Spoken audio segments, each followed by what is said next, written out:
and Tulsa Mayor G.T. Bynum. Before we start, just so you know, all the remarks will be complete and then we will take questions. So the Q&A session will be at the end. When we start with the media questions, we will start on this end and move this way. We will have the opportunity to ask plenty of questions, but we want to have some sort of fluid questions starting from here, and then we'll span this way. When we have all the speakers will give their remarks. When you ask your question, please address it to a speaker behind me. They will come to the podium, they will repeat the question, and then they will reply. So with that, we'll get started, and Chief Franklin is here. Good morning. I'm Chief Wendell Franklin with the Tulsa Police Department. I want to start out by saying that, first off, the most accurate information, the most proper information is going to come from one source, and that's the Tulsa Police Department.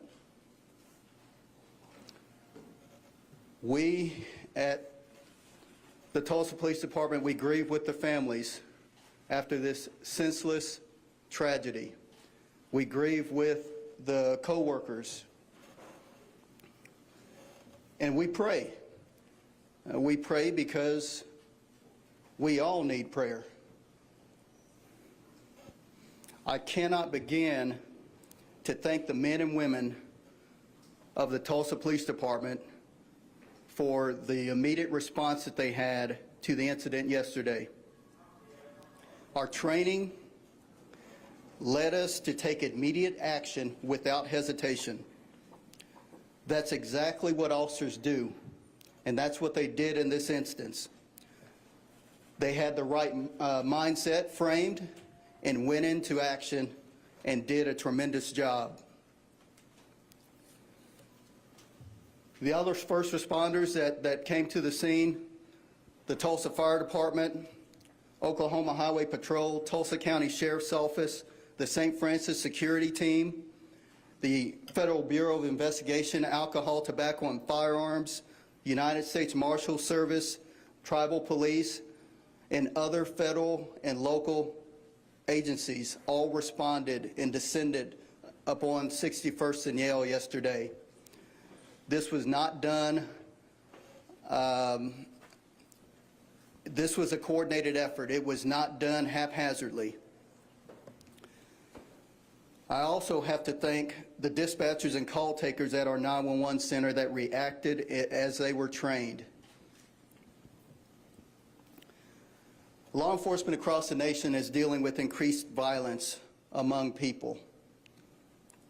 This is yet another act of violence upon an American city. I will say that as a Tulsa police officer, we train, and we train. And we train for instances such as this. And I'm overwhelmed and proud of the men and women, all those that responded yesterday. Now I want to take some time and go over the timeline with you as we know it today. This information is fluid and can still change, but it is the most accurate information that we have at this point. Before I do that, let me go ahead and provide the names of the victims, and I will allow St. Francis to elaborate more on those victims. We have Dr. Preston Phillips, Dr. Stephanie Huson, Amanda Green, William Love, and our suspect, Michael Lewis.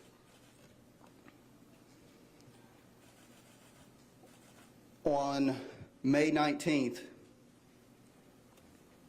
Michael Lewis went into the hospital for a back surgery. The performing physician was Dr. Preston Phillips. Mr. Lewis was released on 5/24, May the 24th. After release, Lewis called several times over several days, complaining of pain and wanted additional treatment.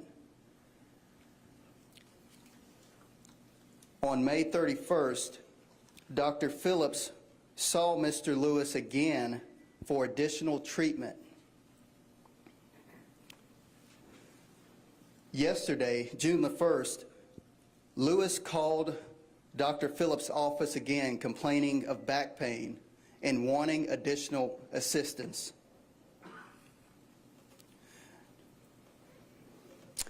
Now we know through the help of our ATF and their gun tracing that at 2 p.m. on June the 1st, Mr. Lewis purchased a semi-automatic rifle from a local gun store. That semi-automatic rifle was an AR-15 style rifle. We know that Mr. Lewis purchased a semi-automatic handgun, a .40 caliber Smith & Wesson pistol, on May the 29th from a local pawn shop.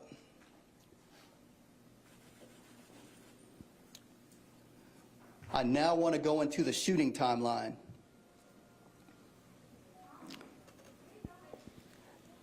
At 4:52 p.m.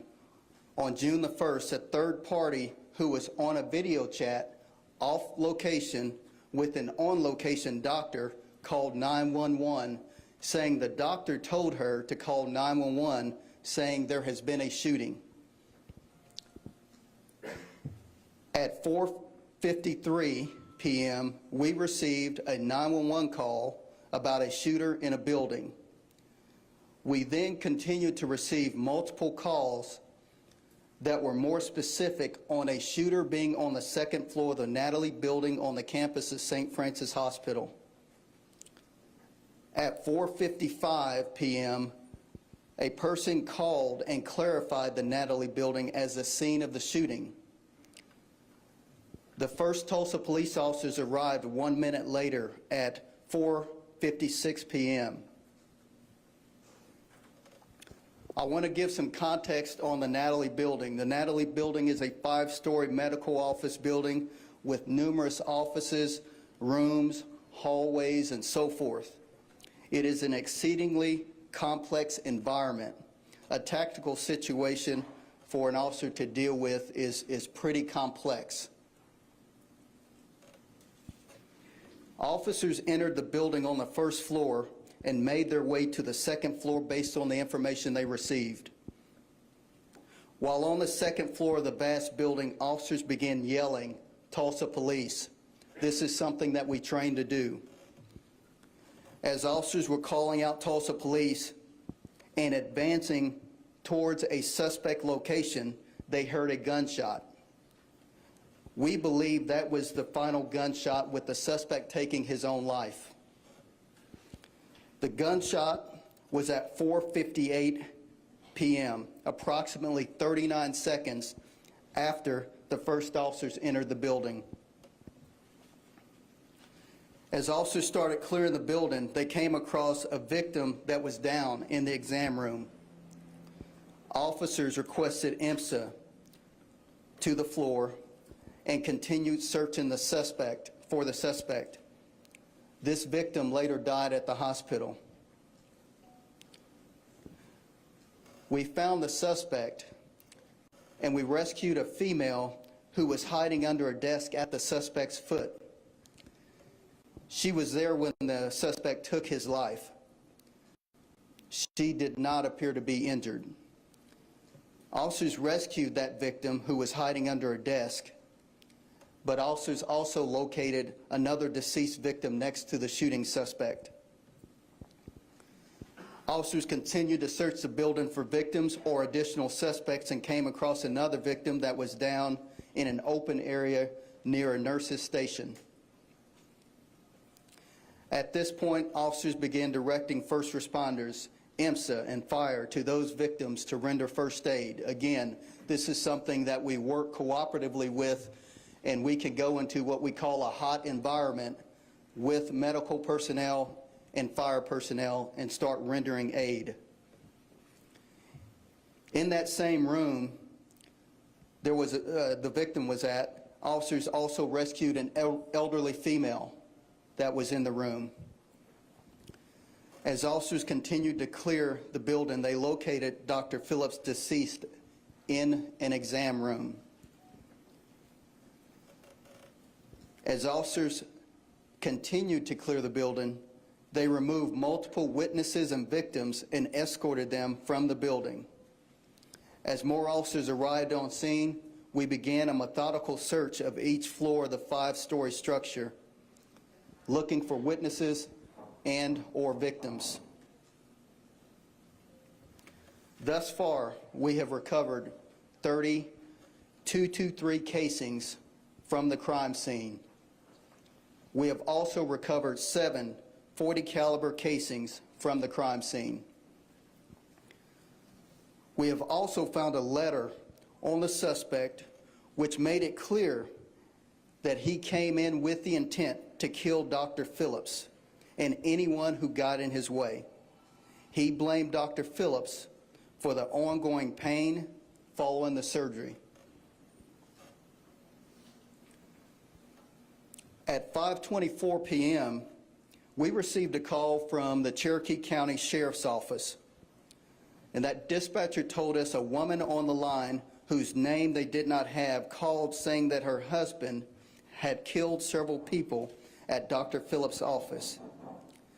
This would have been a half hour after the event occurred. We received 2 follow-up phone calls from the Cherokee County Sheriff's Office providing clarifying information. All of this information was after the fact.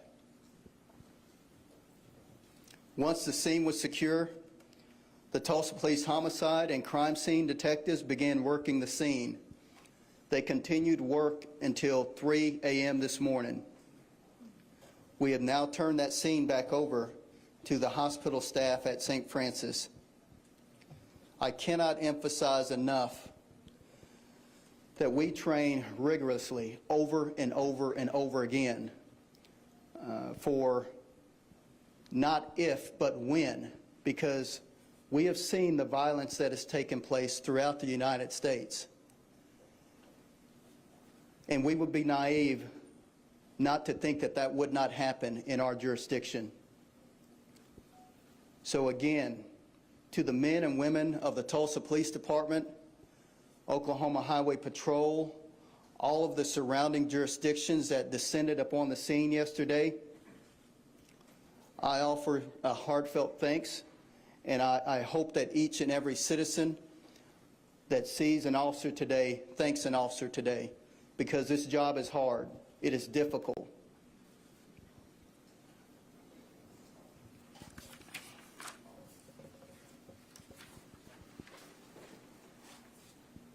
Thank you, Chief Franklin. I had an opportunity to walk through the clinic this morning, and I did that for 2 reasons. One of which so that I could see it for myself, more than just the lobby, which is where I was last night, but also so that I could do one thing, which is I represent over 10,000 people that make up the St. Francis health system. And I prayed over each of the areas where it was clear that someone had laid, including the perpetrator. And I, last night, sent a message to our staff, and I just asked them to do 2 things, one of which is to ask questions, because there are 1,000 questions that we're going to need to try to answer over the next couple of days, the next couple of weeks, probably next couple of months. But I also asked them to acknowledge that yesterday will change St. Francis, and it is up to us to not allow this horrible event, this situation, we can't allow that to make us want to turn our back on the reason that we're here. We were all called into this profession, whether you're a physician or a caregiver or a support staff, we were all called into this profession to care for others and to care for our community. And while it's human nature to want to turn our backs right now, to want to walk away, we can't do that, and we won't do that. And so all I ask is for you to continue to support this organization and this community with your prayers, and know that St. Francis will come out of this even stronger still.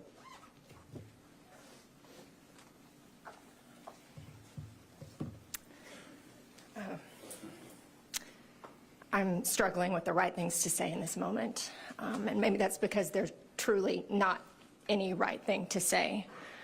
There's no words that can adequately describe the emotions that we have been feeling for the last 18 hours. I'm just going to speak from my heart this morning, so I hope you'll bear with me. First, to the families of our colleagues who were killed. Our hearts break for you. In addition to my administrative role as the Associate Chief Medical Officer, I am a practicing emergency physician, and I had lunch with Dr. Phillips on Tuesday. We work really closely with our orthopedic team in the emergency department, and I know that all of my colleagues went into medicine to help people. This was their calling. Like Dr. Robertson said, this isn't just a career for them. We are supposed to be the ones that are caring for others during tragedies like this. To think that our caregivers were the victims is just incomprehensible to me. They died while serving others. They died in the line of duty. To the family of Mr. Love, our hearts break for you. I was in our emergency department last night, and I saw the trauma hall lined with our trauma team, our emergency department team, staff from the OR, our nurses, techs, respiratory therapists. They are trained just like our police departments are. We so wanted to be able to utilize our skills and training to save these precious lives. To the family of Mr. Love, I'm so sorry we couldn't save you. We are grieving with you.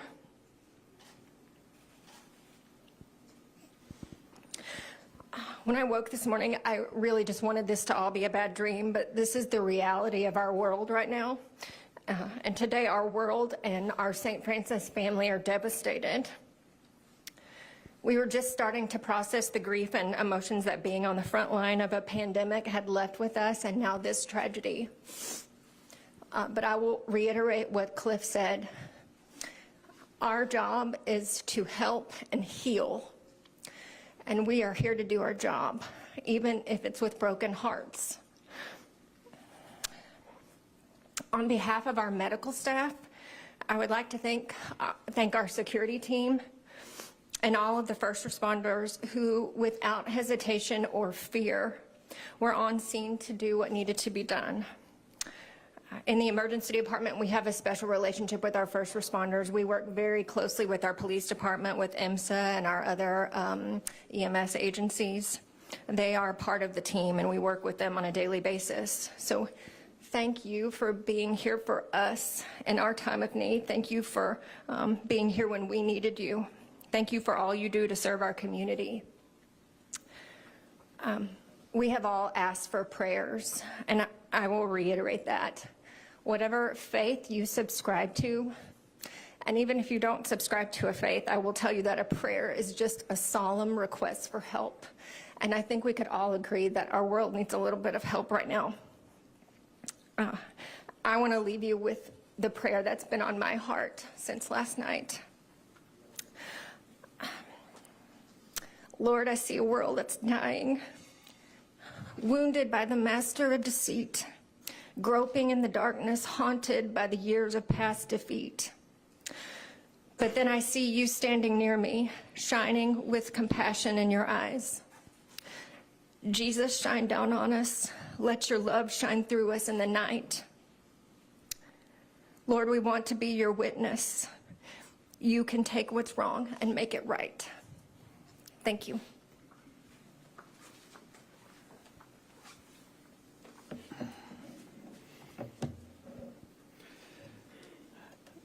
I'm G.T. Bynum, the mayor of Tulsa.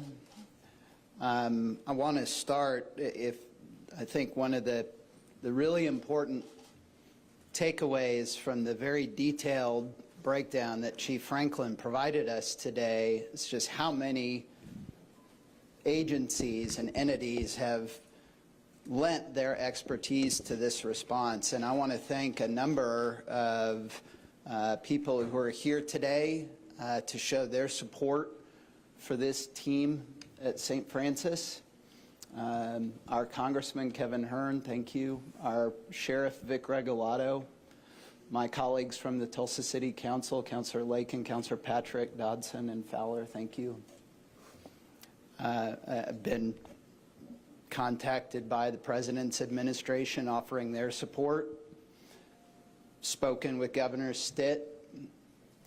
Governor wanted me to let the team here at St. Francis know that he has directed that all flags in Oklahoma are to be lowered to half staff for the next 4 nights in honor of each of these 4 victims.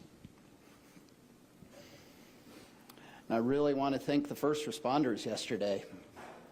It is remarkable that we can be here 17 hours after this happened and hear that breakdown from Chief Franklin in such a detailed way of what happened. And that is not just because the Tulsa Police Department or the St. Francis security team was here all by themselves. It was because there were so many law enforcement experts and first responders here, not just responding to the immediate threat, though I will never forget, I spoke with an officer yesterday who's a seasoned veteran of the department, and he was one of the first people to get here. And he said, Mayor, it was like the beaches of Normandy out there. Everywhere I looked to my left and my right, there were officers running towards that building, jumping over bushes, getting around anything in their way between them and that threat so that they could save people. That is the law enforcement community that we have here in Tulsa. But I'm also so mindful, I went over to the Family Reunification Center last night, and I saw experts there from the Tulsa County Sheriff's Office and the Tulsa Police Department and so many more, leadership from St. Francis, who were there bringing their expertise in assisting victims of trauma to provide the best care that they could in the immediate aftermath of a great tragedy, and I want to thank them as well.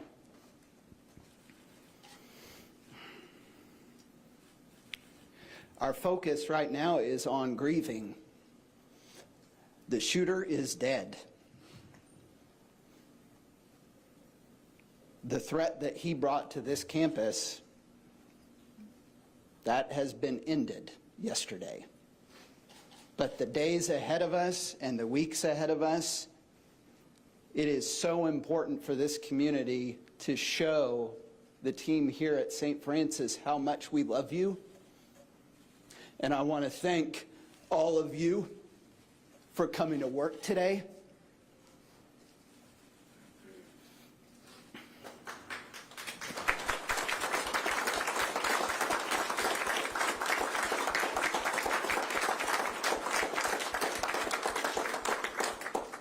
Every day for years, including through the worst public health crisis we've ever faced as a city, you have put yourselves at risk to save the lives of people in this city. And I hope you know how much it is appreciated. How grateful this community is for you and your work and the risks that you take, and never even appreciating that you could have to deal with this kind of risk and this kind of premeditated violence. And yet you're still here, ready to save more lives today.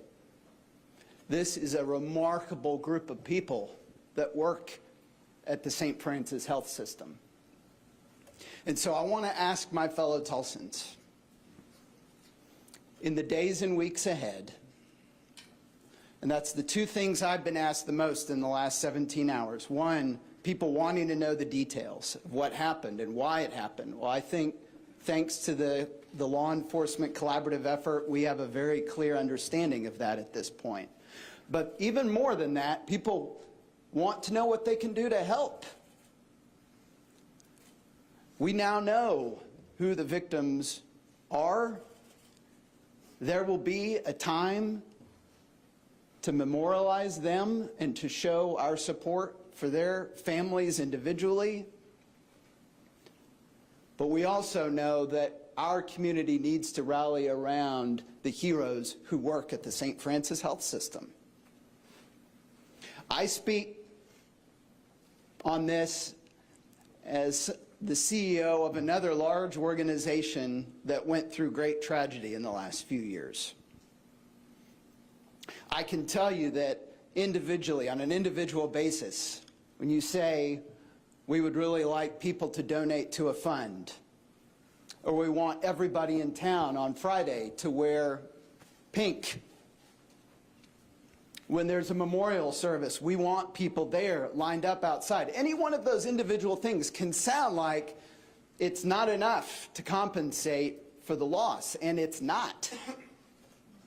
But I can also tell you that when we went through the murder of Sergeant Johnson and the grievous injury to Officer Zarkishan, the way this community rallied around the men and women of the Tulsa Police Department, the way the people on this campus at St. Francis Health System rallied around the men and women of the police department, it meant so much to our officers and their families and everyone who loves them. The collective impact of this community that is a community of such great love, that collective impact made a profound difference to people who are grieving and going through loss. And so that's what I would ask of my fellow Tulsans. If you want to help, participate in those ways that are going to come up in the days and weeks ahead, where you can show the people at St. Francis how much you love them and you support them, and that this community is here for them.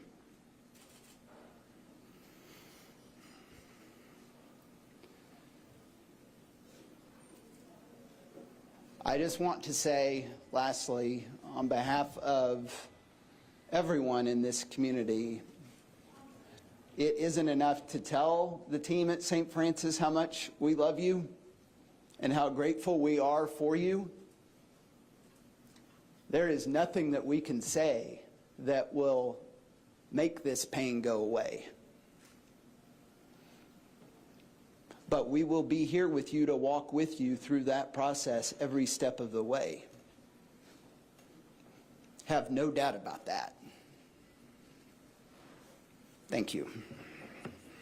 We'll be getting questions now. Yes, sir. Yes, Chief, what you're telling us about your men and women and the other law enforcement agencies, which first of all is very reassuring, particularly after what happened in Texas, so I just want to say that. Secondly, regarding these victims, you talked about the physician who this man was apparently angry at. Please tell us about the other three people, why it sounds like another physician, and perhaps two civilians, who they were and why they were there. The question is who the other victims were and why they were there. They were there for medical service. The doctor was there providing care. They stood in the way. They stood in the way, and Lewis got them down. So two patients and another physician who worked in the same office? So there were two physicians, yes. There was a receptionist and there was a patient. Any other questions? Yeah, can we just get the spelling of first and last name of everyone? We'll send that afterward. Yes, Kevin? Chief, could you go through the police department's policy for dealing with an active shooter like this? You instruct your officers to go in no matter what. How do you handle something like this? What are they instructed? When that call goes out, the first officers that arrive confirm that there is an active shooter in progress. We then have a an activation that occurs through our 911 system that alerts every Tulsa police officer on duty and off duty. It alerts our special response team. It alerts our special operations team. It alerts all of our surrounding areas. Everyone responds en masse. We have all trained together. We've all worked together. We know each other's tendencies through that work. So when we get that call, we are going to disregard any safety measures that we might have for ourselves, and we are going to go in the building to deal with the threat. Our philosophy is we will stop the threat, and we will do that by any means necessary. That's exactly what the mindset of these officers were that responded on the scene yesterday, and they performed heroically, in my opinion, and I cannot thank enough the response not only from our locals, but also from the FBI, the United States Marshal Service, the ATF. All of them responded en masse. And if you were out at the scene, you saw every shoulder patch, every patch on the back of the vest from every different jurisdiction surrounding Tulsa. That's how we train. We train together. We respond together. We work with St. Francis Security, and have the director of security for St. Francis is a retired Tulsa police major. So we are always in constant contact and in sync with one another. This was a massive building, which is, again, what we train on. Large buildings, large structures create obstacles for our officers between reinforced doors, between cavernous hallways. The shots echoed in the building. So we train to enter the building. If shots are being fired, we are to move rapidly towards those shots. If shots are not being fired, we are going to be more methodical in our approach as we look for signs, and that's what these officers did. When they first entered the building, they saw broken glass. They saw shell casings. They were following those shell casings around and began yelling, "Tulsa police, Tulsa police." And it was then that they heard that final gunshot. They rapidly moved to the area where they heard the final gunshot, but again, it's a cavernous building, and so those shots echoed, and they eventually found the shooter. Question, right, no, right here. Chief, thank you. Blaine Alexander with NBC News. Can you tell us a little bit more what you're hearing from the witnesses that you pulled from the building? We're hearing reports that the gunman passed by some people and said, "I'm not targeting you, I'm looking for a specific person." Is that the case? And then secondly, you mentioned the other three that were in the way. Is there any evidence to indicate that they were standing intentionally trying to block or shield the doctor, or were they just in the gunman's way at the time? I don't have any information on what the witnesses are reporting as of right now. I cannot speak to that, but I do know that the suspect, when he came into the building, into that office complex, he began firing. He began firing at anyone that was in his way. There are reports that one of the victims held the door for someone to allow them to escape out of the back door and was shot and killed. Okay, next question. Sarah. For the victims, I was going to ask, just to clarify, Amanda was the receptionist, I believe, and William was the patient. Yes, that is correct. William was the one who was taken to the hospital in critical condition originally? Yes, Clarification on that? Amanda was the victim, and she was the receptionist, and the other was a patient and was taken to the hospital and later died.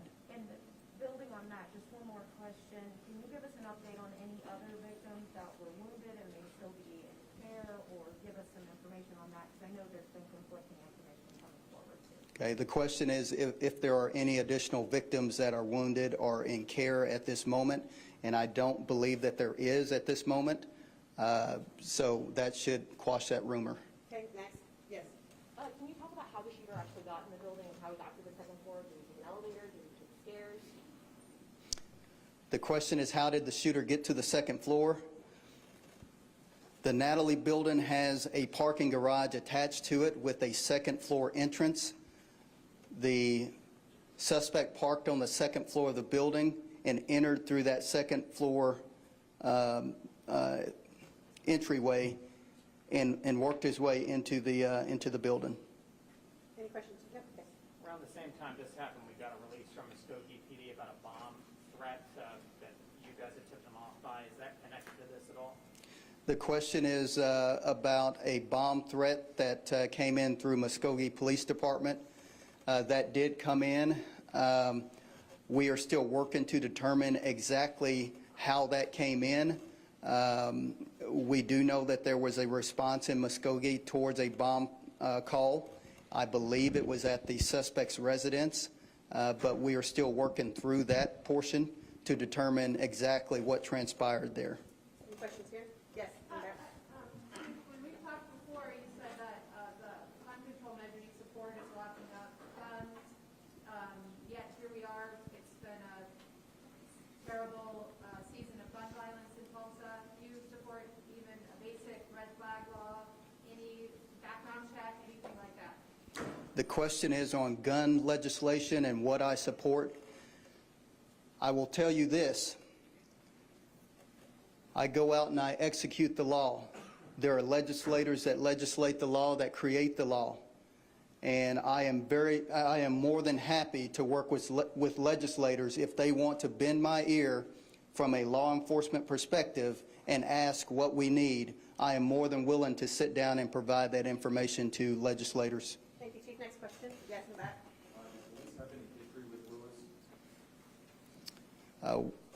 The question is, did police have any history with the gunman, Lewis? We are still working through that as well. He is from Muskogee, and so we are still working through that to determine exactly what his contact with law enforcement may have been. Any questions in here? Yes. Do you know which one of the victims held the door open to let people escape? The question is, which one of the victims held the door open to allow people to escape? I don't know that I have that information. I do know that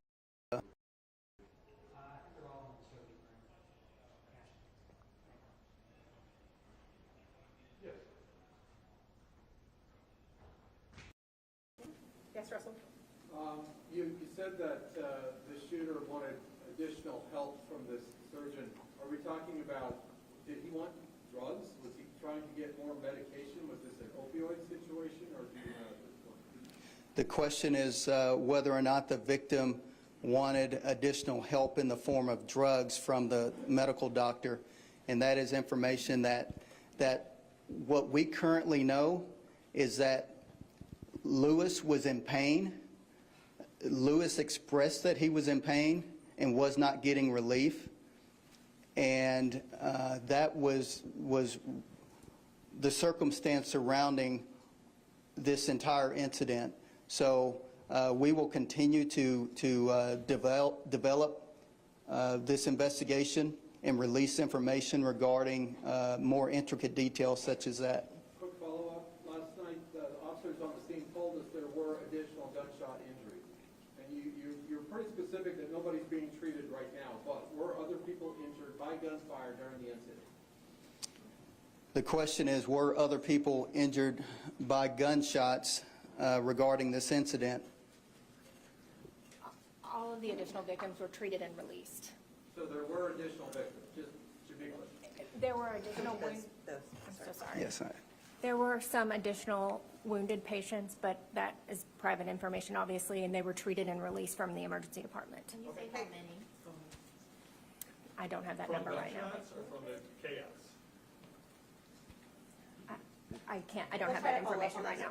Hey, Naomi? So he had said that his wife called to the Cherokee County Sheriff's Office. Did she know what was going to happen, or did she hear what happened and then said, that's my husband? The question is that earlier I stated that the wife of the suspect called police and relayed information to police.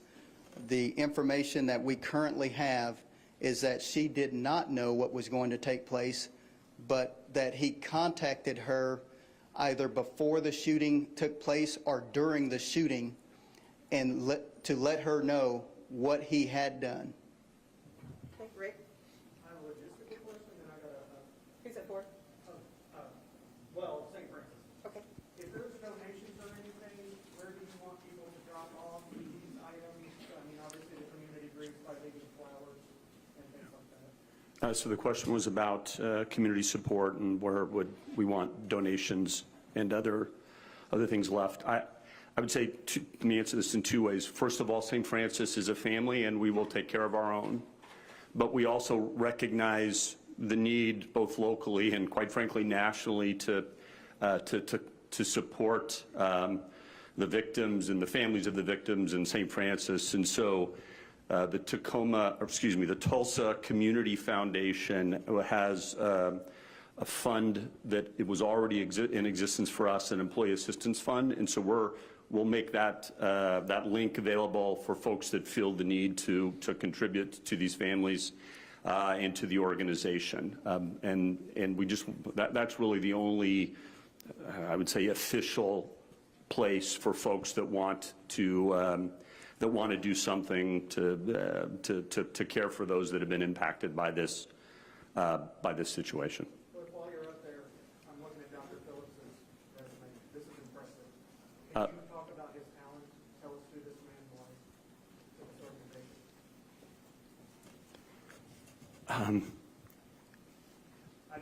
No, that's fine. Preston, Dr. Phillips was the consummate gentleman. He is a man that we should all strive to emulate. And of everybody, you know, the fact that some individual would go after Dr. Phillips is mind-blowing. He's one of those folks that, you know, tends to, his clinic can not always be on time because he will spend every minute with patients that they need. He is one of those doctors that was cut from the cloth of 4 decades ago in terms of how he felt about people and how he felt about his calling. And so not only is it a shock, it is the ultimate loss for St. Francis and for Tulsa. Are there any questions for Dr. Robertson while he's here? Yes. I guess, has Dr. Phillips raised any concern that the suspect was evil? Did he alert anybody that this might be a possibility that he was concerned about his safety? So the question was, had Dr. Phillips alerted anyone about his concerns, or did he have concerns about his safety or this patient? And not that we're aware of as of today. Yes, right here. Is there a policy in place if there is a patient that is harassing a doctor? Is there a policy in place for St. Francis? So the question was, is